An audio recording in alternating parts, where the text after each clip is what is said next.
नमस्कार। मैं डॉक्टर लक्ष्मी शंकर कुशवाहा। आज की इस चर्चा में आप सभी का स्वागत है, अभिनंदन है।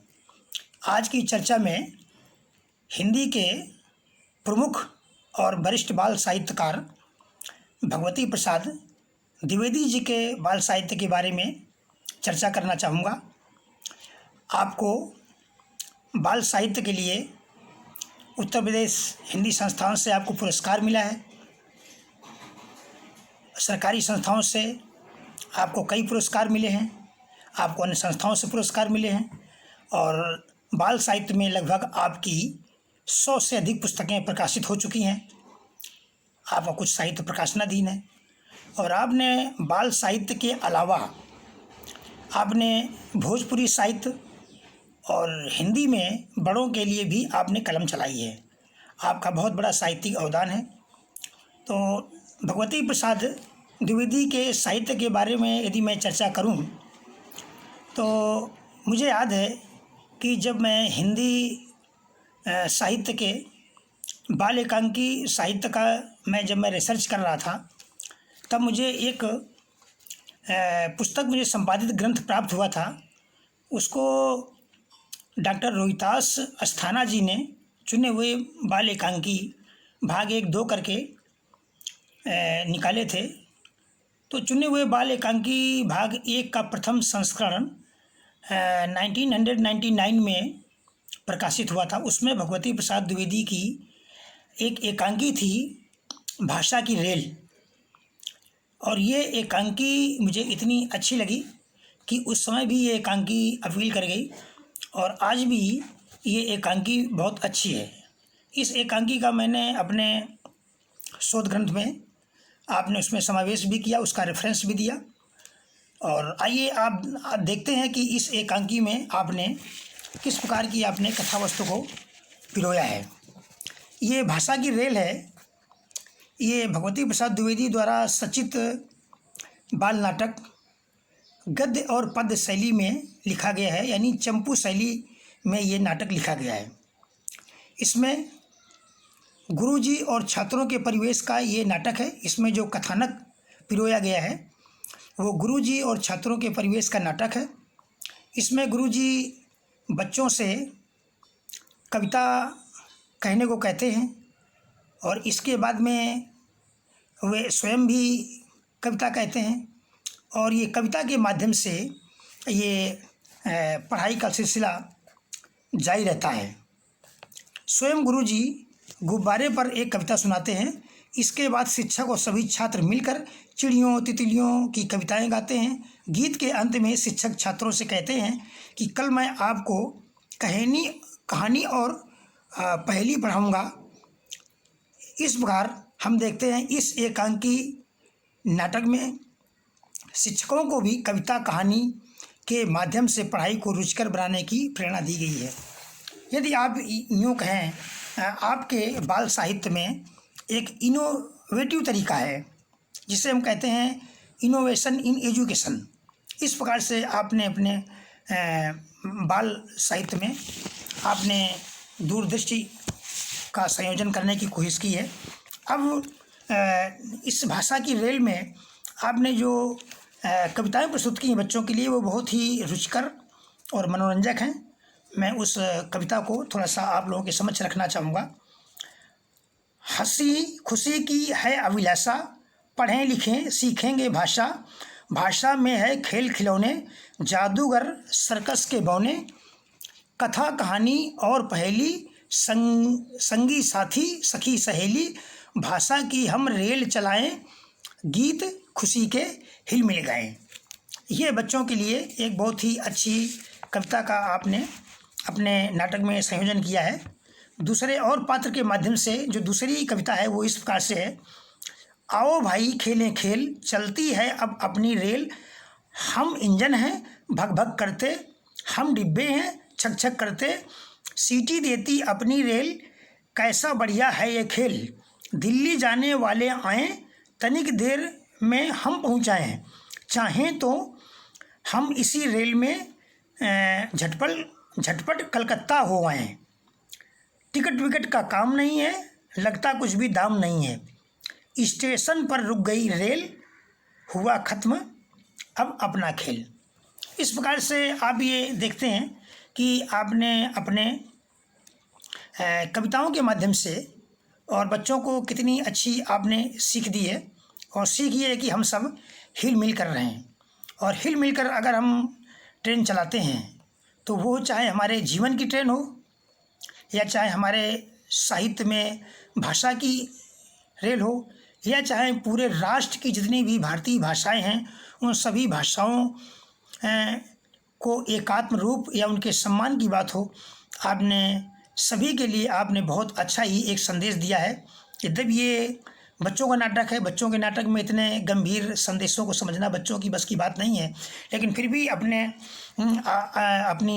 लेखनी के माध्यम से भगवती प्रसाद द्विवेदी जी ने आपने बहुत ही अच्छा आपने संयोजन किया है। और दूसरी एक बात और है कि बाल साहित्य की जितनी भी विधाएं होती हैं, चाहे वो एकांकी हो या चाहे कविता हो, चाहे कहानी हो, बाल उपन्यास हो, सबका अपना एक कथानक जरूर होता है, उसका कथ्य जरूर होता है, प्लॉट जरूर होता है। तो आपने कविता के माध्यम से कितनी अच्छी तरीके से आपने कथा और कहानी को आपने परिभाषित करने की कोशिश की है। आप देखिए, कथा कहानी और पहेली, संगी साथी सखी सहेली, इस प्रकार से आपने परिभाषित करने की कोशिश की है। तो हम इस प्रकार से देख सकते हैं कि आपका ये बहुत ही आपका एक अच्छा सराहनीय प्रयास है। और ये प्रयास उस समय था, ये प्रयास आज का नहीं है, ये प्रयास 98 के आसपास में नाटक लिखा गया होगा। तो इतने पुराने समय का ये नाटक है, तो अनुमान लगा सकते हैं कि आज उनकी लेखनी कितनी मैच्योर्ड हो गई होगी और कितनी परिपक्व हर दृष्टिकोण से हो गई होगी। आपके कुछ मेरे पास वीडियोज़ भी आए हैं, वीडियो में आपने कविताएं भी प्रस्तुत की हैं। अभी आगे चल कर के मैं आपको कविता भी आपको उनकी सुनाऊंगा और वही कविता सुनाएंगे आपको। अब इसके बाद में आपने बाल एकांकियों के अलावा आपने बाल कविताएं भी लिखी हैं। मेरी 251 बाल कविताएं, मेरी बाल कहानियाँ, इस प्रकार से आपने काफ़ी बाल साहित्य लिखा हुआ है आपने, और काफ़ी आपका प्रकाशित भी हुआ है। वर्तमान समय में आप बाल साहित्य प्रौढ़ साहित्य के समीक्षक भी हैं और आपका काफ़ी साहित्य में अवदान है। आपको ढेर सारे पुरस्कार मिले हैं, आपको बाल साहित्य में भी पुरस्कार मिला है, आपको सूर पुरस्कार भी मिला है, तुलसी पुरस्कार भी मिला है, और आपको छायावादी कवियों के नाम पर भी आपको पुरस्कार मिला है। तो कहने का मतलब है कि आपके साहित्यिक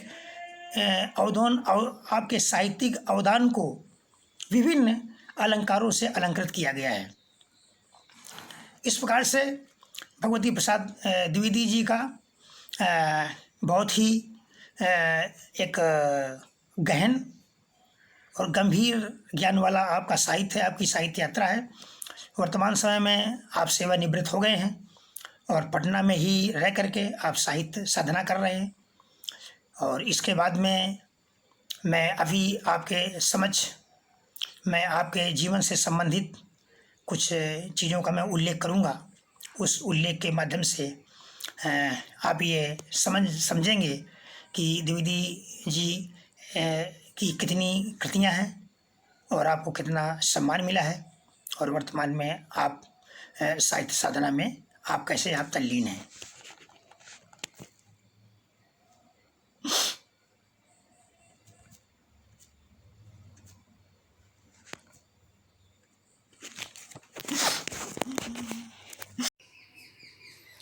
नमस्कार, मैं भगवती प्रसाद द्विवेदी वैश्विक महामारी कोरोना पर अपने चंद दोहे प्रस्तुत कर रहा हूँ। हाथ मिलाना ना हमें, नमस्कार श्रीमान। हाथ मिलाना ना हमें, नमस्कार श्रीमान। भारतीयता की दिखे दुनिया में पहचान। भारतीयता की दिखे दुनिया में पहचान। तो सन्नाटा है शहर में, गांव हुए वीरान। सन्नाटा है शहर में, गांव हुए वीरान। अपने दड़बों में छिपी कबूतरों की जान, अपने दड़बों में छिपी कबूतरों की जान। तो पास न वह फटके कभी, धोते रहना हाथ। पास न वह फटके कभी, धोते रहना हाथ। दूर दूर दूर दूर रह दे रहे एक दूजे का साथ। दूर दूर रह दे रहे एक दूजे का साथ। तो नजर बंद रह गे हमें, रखना खुली निगाह।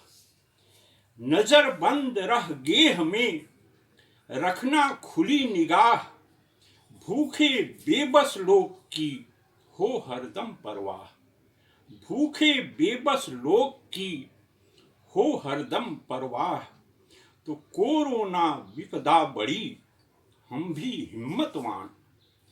कोरोना विपदा बड़ी, हम भी हिम्मतवान। हारेगा यह वायरस, जीतेगा इंसान। हारेगा यह वायरस, जीतेगा इंसान। तो यह जिजीविषा से भरा जीवट वाला देश। यह जिजीविषा से भरा जीवट वाला देश। कांटों भरा गुलाब ही है इसका संदेश। यह जिजीविषा से भरा जीवट वाला देश। कांटों भरा गुलाब ही है इसका संदेश। धन्यवाद। नमस्कार, मैं भगवती प्रसाद द्विवेदी मौजूदा वैश्विक आपदा से संदर्भित एक नवगीत प्रस्तुत कर रहा हूँ। पहले दो दोहे। आया कैसा दौर है, कैसा संकट काल। आया कैसा दौर है, कैसा संकट काल। शुतुरमुर्ग सा मुँह छिपा, कछुए जैसा हाल। शुतुरमुर्ग सा मुँह छिपा, कछुए जैसा हाल। लेकिन जहाँ धैर्य है, सृजन है, कहाँ टिकेगी रात। जहाँ धैर्य है, सृजन है, कहाँ टिकेगी रात। विजयी होगी मनुजता, होगा स्वर्ण प्रभात। विजयी होगी मनुजता, होगा स्वर्ण प्रभात। नवगीत का शीर्षक है काल सर्प। काल सर्प हम बीन बजाकर तुम्हें रिझाएंगे। काल सर्प हम बीन बजाकर तुम्हें रिझाएंगे। खुली आंख में खौफनाक सपने बनकर आए। खुली आंख में खौफनाक सपने बनकर आए। डर की बाढ़ लगा कांटों की नैनों में छाए। डर की बाढ़ लगा कांटों की नैनों में छाए। घर में छिप तेरी हरकत का पता लगाएंगे। घर में छिप तेरी हरकत का पता लगाएंगे। काल सर्प हम बीन बजाकर तुम्हें रिझाएंगे। दूर दूर करने आए थे तुम जज्बातों से। दूर दूर करने आए थे तुम जज्बातों से। घर में हम तो और जुड़ गए रिश्ते नातों से। घर में हम तो और जुड़ गए रिश्ते नातों से। कभी भूल हम यह प्रगाढ़ता भूल न पाएंगे। कभी भूल हम यह प्रगाढ़ता भूल न पाएंगे। काल सर्प हम बीन बजाकर तुम्हें रिझाएंगे। खुद की खातिर जीना मरना हमें न भाए अब। खुद की खातिर जीना मरना हमें न भाए अब। कुदरत की बेबस मानस की पीर सताए अब। खुद की खातिर जीना मरना हमें न भाए अब। कुदरत की बेबस मानस की पीर सताए अब। अब समाज के लिए स्वयं ही बलि बलि जाएंगे। अब समाज के लिए स्वयं ही बलि बलि जाएंगे। काल सर्प हम बीन बजाकर तुम्हें रिझाएंगे। और आखिरी बंद है कि एहतियात हम बरत रहे हैं मगर न सोए हैं। एहतियात हम बरत रहे हैं मगर न सोए हैं, नजर बंद हो दुख में सुख के बिरवे बोए हैं। एहतियात हम बरत रहे हैं मगर न सोए हैं, नजर बंद हो दुख में सुख के बिरवे बोए हैं। तुम्हें कुचलकर मानवता की रीत निभाएंगे, तुम्हें कुचलकर मानवता की रीत निभाएंगे। काल सर्प हम बीन बजाकर तुम्हें रिझाएंगे, काल सर्प हम बीन बजाकर तुम्हें रिझाएंगे। तुम्हें कुचलकर मानवता की रीत निभाएंगे। धन्यवाद।